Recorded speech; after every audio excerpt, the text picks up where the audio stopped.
Okay, so we are talking about in this lecture a new antipsychotic which you may not have heard about. Have you heard of Cariprazine?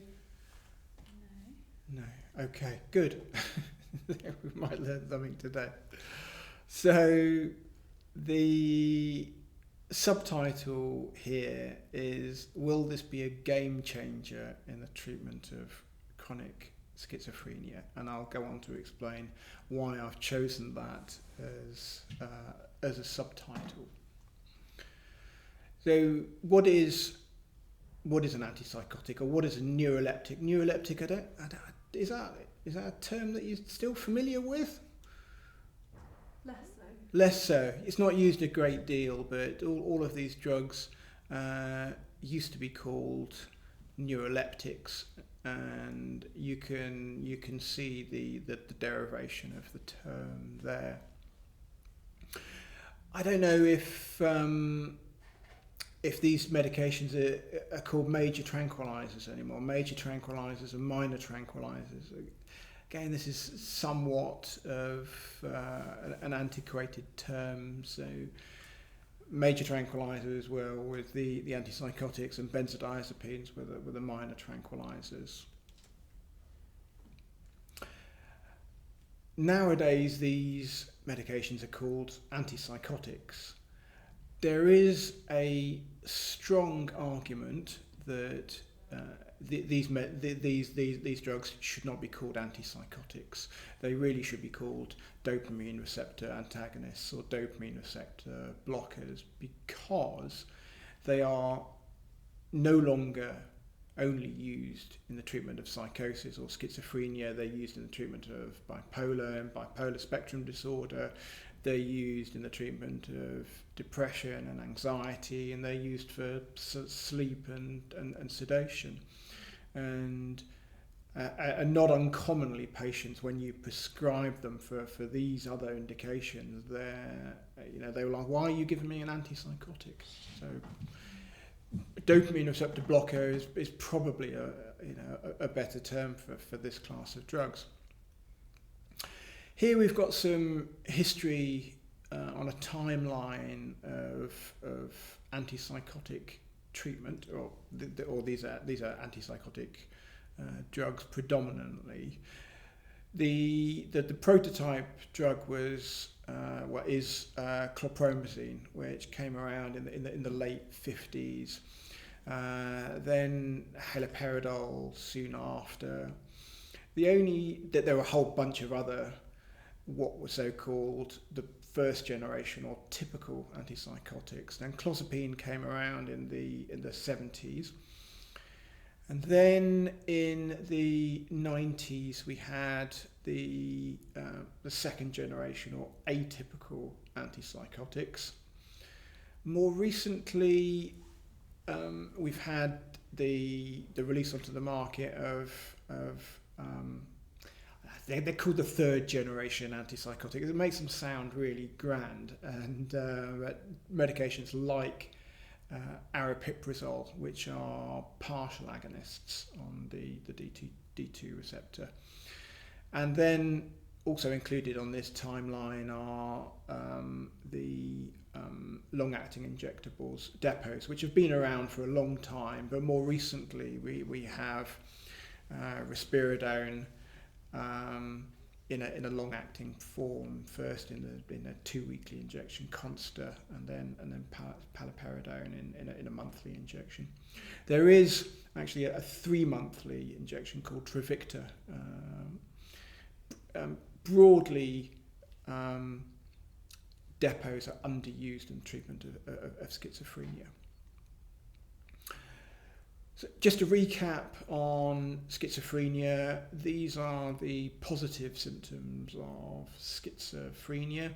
The theory is that this isn't an overactivity of dopamine in the mesolimbic pathway. Important to understand that this is a theory.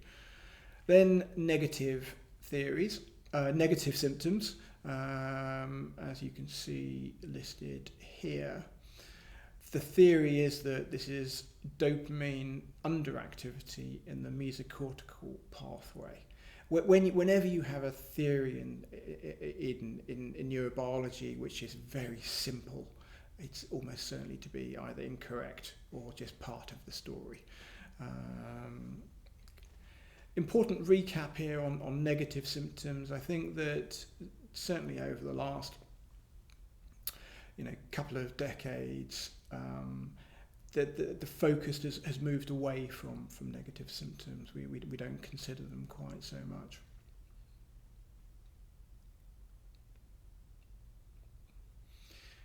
It is also argued that patients with predominant or significant negative symptoms might form a distinct clinical subpopulation of those who are diagnosed with schizophrenia. And the whole concept of schizophrenia is being challenged.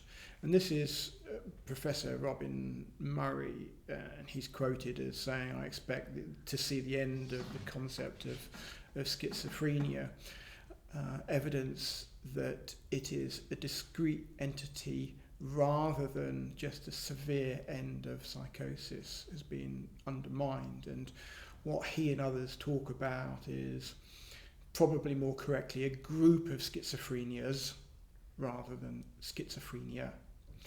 And we see a difference in the clinical presentation and also the natural history of the illness, such that there are certain patients, and also probably underlying this is a different psychopathology. And we see some of our patients who have more negative symptoms and more of a chronic enduring illness. We do know that antipsychotics cause side effects. The typical antipsychotics were often used in very high doses. Medications such as haloperidol, they caused a lot of extrapyramidal side effects and movement disorders. What we've seen with the atypicals are less EPSEs, but more weight gain as being a problem. Raised prolactin is a problem with both groups. Sedation, it can be problematic. It can also be therapeutic in terms of helping patients get off to sleep. And sexual dysfunction is very common, but tends to be underreported. So we've talked about the atypical antipsychotics.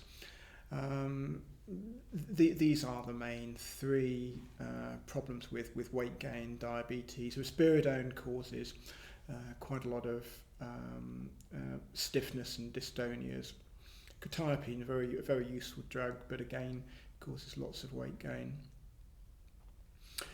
More recently, we have the introduction of drugs. So there are three drugs that are now D2 receptor partial agonists. Their selling point is that they're supposed to be dopamine stabilizers, so increasing dopamine levels where it's low and decreasing it where it's high. I mean, it's a nice selling point. Whether it actually happens in the brain is debatable. I think, as you know, I've always had doubts about how effective aripiprazole is as an antipsychotic. Another drug which you may be less familiar with is lorazepam or Latuda. And even though this is not a partial agonist, it does have a very low rate or placebo levels of weight gain. And what seems to have happened is the next generation of antipsychotics include all of those which do not cause weight gain. Okay. So new medications, should we be skeptical about what we hear when a new medication is launched? I think the answer is certainly yes. Over the years, I've worked with lots and lots of pharmaceutical reps, and without exception, they are excellent. They're excellent at what they do. They are always at the top of their game, and they do exert an influence in our thinking. Now, pharma reps, due to ABPI regulations, I don't think they actually say, would you like to go out for lunch? But I'm equally certain that that's what I hear when they talk to me. This is how I approach new medications. I generally do not prescribe any new medication until it's been on the market for at least a year. What I want to know is what is the real world experience of these medications, not just what are the results of the trials, and I want feedback from colleagues. And with regard to Cariprazine, about 6 months ago that I asked a colleague who used this drug a lot, said, so what do you think of it? And she actually used the term, it is a game changer. And you don't hear this very often from colleagues. You hear it a lot from the pharma industry, but not from colleagues. So so I was intrigued to hear this comment. So in preparation for this lecture, I spoke to her this week, and so since I first spoke to her, she's got a further 6 months experience in using this medication. Did I skip a slide? I did.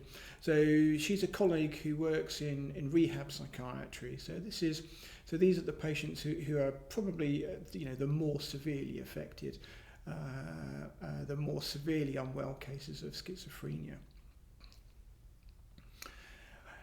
After a further 6 months, she said, I use this medication a lot.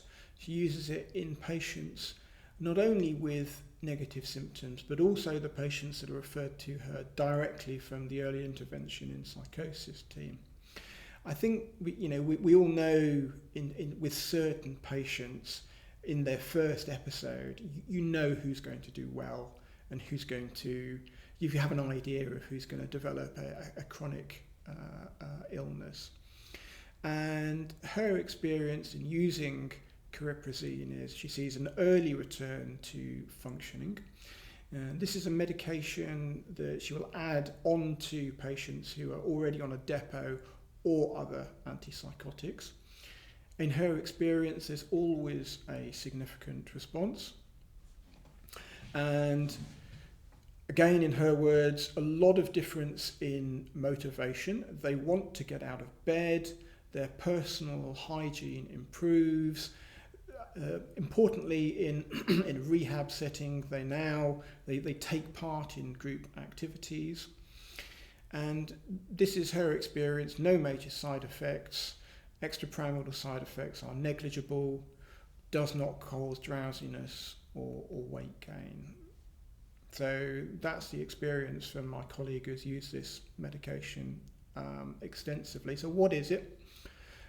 It's a D2 and D3 partial agonist. So significant activity against these particular dopamine receptors. In particular, it has a high affinity for the D3 receptor. So what's important about the D3 receptor? It's thought to be important in modulating mood and cognition. I mean, we've known about this for a very long time. Evidence suggests that Cariprazine is beneficial in treating negative symptoms, dysphoria, cognitive impairment associated with schizophrenia. And this is my last slide, just to give you some familiarity with this. You will be seeing this more commonly in primary care. So that's the dose range. I think most commonly the doses of around either 3 milligrams or 4.5 milligrams a day are going to be used. Very interestingly, this drug has a very long half-life of somewhere between 1 and 3 weeks. So this means a couple of things. One, you need to make changes gradually. So if you introduce somewhat this at a dose of 1.5 milligrams, you need to keep that dose going for 1 or 2 weeks before making the next increase in dose. What it also means is that even if a patient, once they're on achieved a steady state, if they miss a day or a few days, you shouldn't expect a great deal of difference in terms of their plasma levels. Another important factor. When you look at the trials of this drug, I'm not going to go through all of the side effects, but most notably the side effects to look out for: one, akathisia, a restlessness, and this is more associated with the higher doses. And this is an antipsychotic that is noted for weight gain, so patients should be cautioned about this. Thank you. Any questions or comments, please post them in the comment section below.